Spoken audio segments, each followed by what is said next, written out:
Guys, welcome back to my channel Bansal biology. दोस्तों, आप में से काफी सारे ऐसे स्टूडेंट्स होंगे जो आईआईटी जैम 2027 को टारगेट कर रहे होंगे और सोच रहे होंगे अब आईआईटी जैम को प्रिपेयर करने की। रीजन बीइंग, अब आपके जो बीएससी का थर्ड ईयर होपफुली शुरू हो चुका होगा। तो अब आपका ये होगा कि मैम हमें आईआईटी जैम 2027 टारगेट करना चाहिए और डेफिनेटली टारगेट करना चाहिए। क्यों टारगेट करना चाहिए, कैसे टारगेट करना है, कैसे प्रिपरेशन करनी है, हर एक चीज के बारे में हम इस वीडियो में डिस्कस करने वाले हैं guys. So let's get started with the video. हम इसमें पूरा 8 मंथ का मैप डिस्कस करेंगे। अभी हुआ है मई एंड, तो आप करीब करीब अगर अपनी जून से भी तैयारी शुरू करते हो तो जून, जुलाई, अगस्त, सितंबर, अक्टूबर, नवंबर, दिसंबर, जनवरी, फेब के आसपास आपका जो होता है एग्जाम होता है, या तो फर्स्ट वीक में होगा या सेकंड वीक में होगा। So approximately we have 8 months in our hand. अगर हम लमसम लगाए तो हम किस तरीके से प्रिपरेशन करें, कैसे करें, हम हर एक चीज के बारे में डिस्कस करने वाले हैं। सबसे पहले अगर हम आईआईटी जैम एग्जाम के बारे में बात करें तो एक एमएससी एंट्रेंस है, यानी कि एक ऐसा एग्जाम है जिसके थ्रू आपको एमएससी में एडमिशन मिलता है। दोस्तों, इसका जो एग्जाम होता है हर साल होता है, फेब के मंथ में होता है। आईआईटी इसे कंडक्ट करती है। सीबीटी मोड में ये एग्जाम होता है जिसमें यहाँ पर 60 क्वेश्चन आते हैं फिजिक्स, केमिस्ट्री, मैथ्स, बायोलॉजी के।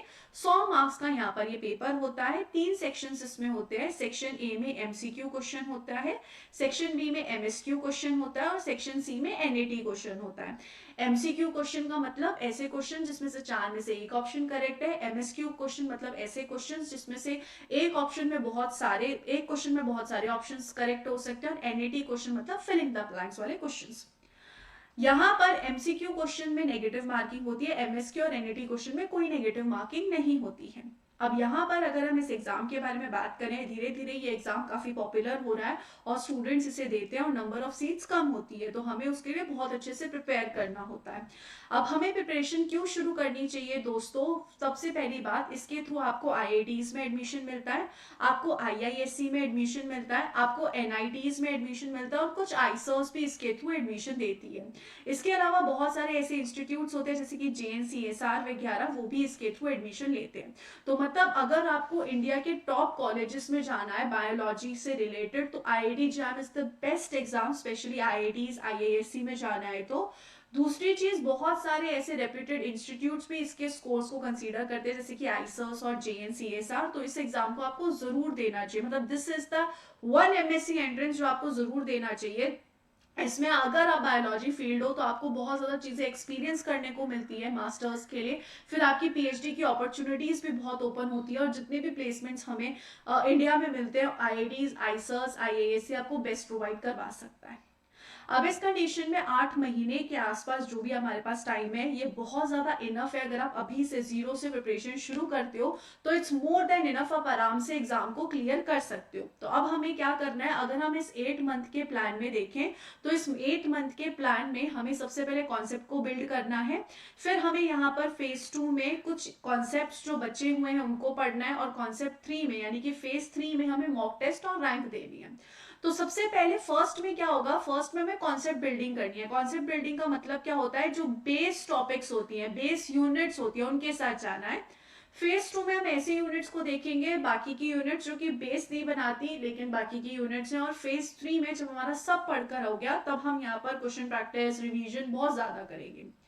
तो अगर हम यहाँ पर फेज 1 में जाए, जिसमें हम फर्स्ट से लेकर थर्ड मंथ का टाइम लगा लेते हैं, उसमें यहाँ पे हमें हमारा बेस स्ट्रॉन्ग करना है। बेस स्ट्रॉन्ग कैसे होगा, जैसे कि molecular biology, genetics, biochemistry, cell biology, immunology, microbiology, plant physiology, animal physiology, biotechnology, techniques, इन सबको पढ़कर तो ये सब आप शुरू करोगे। इसमें भी सबसे पहले आप cell biology, biochemistry, genetics, molecular biology के साथ शुरू करो, बिकॉज ये जो होती है मेन होती है। स्टूडेंट्स यही पूछते हैं हम स्टार्ट कैसे करें, ऐसे स्टार्ट करो। Cell bio, molecular biology, genetics, biochemistry, इन यूनिट्स के साथ स्टार्ट करो। ऐसे ही फिजिक्स, केमिस्ट्री, मैथ्स के साथ आप शुरू करो, उनके बेस के साथ शुरू करो। फिजिक्स, केमिस्ट्री, मैथ्स बहुत ज्यादा टफ नहीं आती है, 11th-12th लेवल की आती है, उन्हें अच्छे से पढ़ो। और बायोलॉजी में सेल बायोलॉजी, मॉलिक्यूलर बायोलॉजी, इन यूनिट्स के साथ शुरू करो। पहले कॉन्सेप्ट क्लैरिटी लाओ, बेस क्लियर करो अपना, बिकॉज बायोलॉजी में यही बेस बनाता है। ऐसे फिजिक्स, केमिस्ट्री, मैथ्स में जो बेस चैप्टर्स हैं उनके साथ शुरू करो। अपने शॉर्ट नोट्स बनाओ और जो भी टॉपिक आप पढ़ रहे हो उसके बाद उसकी क्वेश्चन प्रैक्टिस जरूर करो। मतलब ये तो पता होना चाहिए ना कि हाँ भाई ये मैंने पढ़ा है तो ये मैंने सही तो पढ़ा है ना, जो भी कॉन्सेप्ट में लगा रही हूँ वो सही से तो लगा रही हूँ ना। तो ये चीज यहाँ पर देखो। तो इस तरीके से यहाँ पर आप जो है दोस्तों शुरुआत कर सकते हो। This will be the first thing to do in first 3 months, आपको ये चीज करनी है। तो आपने यहाँ पर इन यूनिट्स को अच्छे से कर लिया, उसी के साथ साथ फिजिक्स केमिस्ट्री मैथ्स के जो बेसिक टॉपिक्स हैं यूनिट्स है वो पढ़ लिए, उनके अच्छे से नोट्स बना लिए और उनके टॉपिक वाइज पीवाईक्यूज कर लिए। अगर आपको इसमें टाइम मिलता है तो आप प्रैक्टिस क्वेश्चंस भी करो, क्योंकि आपको इसके साथ कॉलेज भी जाना है तो वो चीजें आपको करनी पड़ेगी। फिर यहाँ पर आएगा 4 to 7 मंथ्स का प्लान, जिसमें आपकी जितनी भी रिमेनिंग यूनिट्स हैं बायोलॉजी की वो कवर करो, फिजिक्स केमिस्ट्री मैथ्स के जो भी आपके टॉपिक्स रह गए वो कवर करो। फॉर एग्जांपल यहाँ पर इधर आपका चला गया पहले 3 महीनों में आपका चला गया जून, जुलाई और अगस्त आपका जा चुका है। अब बाकी का जो टाइम बचा दैट इज सितंबर, अक्टूबर, नवंबर। ठीक है, ये वाला जो समय है, ये वाले जो नेक्स्ट 3 महीने हैं वो आप इसमें डालो कि बाकी के रिमेनिंग टॉपिक्स मेरे जितने भी बच गए मैम, मेरा जो भी चीजें रह गई हैं वो सारी मैं कवर करूंगा। तो ये सारी चीजें करो, पीवाईक्यूज अभी भी सॉल्व करो, जो पुरानी चीजें मैंने पहले पढ़ी थी उन सबको रिवाइज करके आओ अच्छे से, ये सारी चीजें करो। अगर मेरे पास यहाँ पर 6-7 घंटे का टाइम है तो 6-7 घंटे का टाइम दो। अगर आपको लग रहा है कि नहीं मैम मेरे साथ 6-7 घंटे का टाइम नहीं है, तो जितने भी घंटे का है, 4-5 घंटे का है, 3-4 घंटे का है, उस हिसाब से टाइम को डिवाइड करो। लेकिन नए क्वेश्चन भी प्रैक्टिस करो, पीवाईक्यूज भी करो, रिविजन करो और कॉन्सेप्ट्स को पढ़ते जाओ। आईआईटी एग्जाम का सिलेबस बहुत ज्यादा नहीं होता दोस्तों, डरने वाली बात नहीं है, आप अपने कॉलेज के साथ मैनेज कर सकते हो। इसके साथ जाओ। फिर आपके पास बचेगा क्या, आपके पास बचेगा लमसम दिसंबर और जनवरी, 2 महीने आपके पास बचेंगे, क्योंकि फेब में एग्जाम होता है।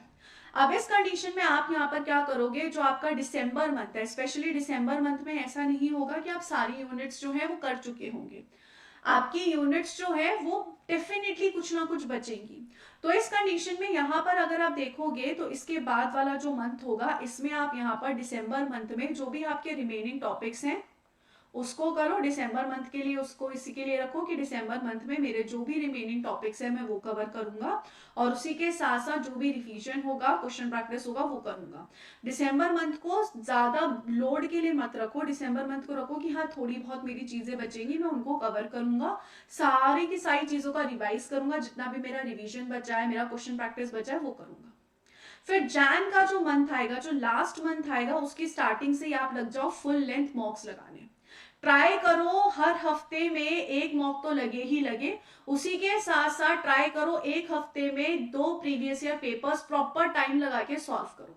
इससे आपकी स्पीड, एक्यूरेसी बढ़ेगी, स्पीड बढ़ेगी, मिस्टेक्स को आप एनालाइज कर लोगे। ऐसे नहीं कि भाई हाँ मैंने ये सब कर लिया, मैंने ये सब क्वेश्चन प्रैक्टिस कर ली बस छोड़ गया, नहीं, उसके बाद उसे अच्छे से एनालाइज करो, उसे अच्छे से देखो, अपनी मिस्टेक्स को चेक करो।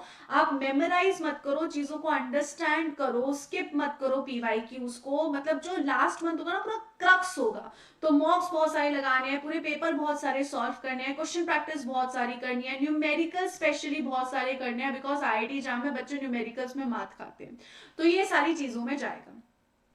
तो ये जो होता है लास्ट मंथ में आपने जो भी आपकी चीजें रह रही है, आप मॉक्स को एनालाइज करोगे, जो भी चीजें आपको लग रही है कि भाई मेरी इसमें डिफिकल्टी आ रही है, मुझे मैं इसमें डिफिकल्टी से जूझता हूँ, मैं क्या करता हूँ, वो सारी चीजें देखो। मतलब मॉक्स एनालाइज करना बहुत ज्यादा इंपॉर्टेंट है, उन चीजों को आप करो।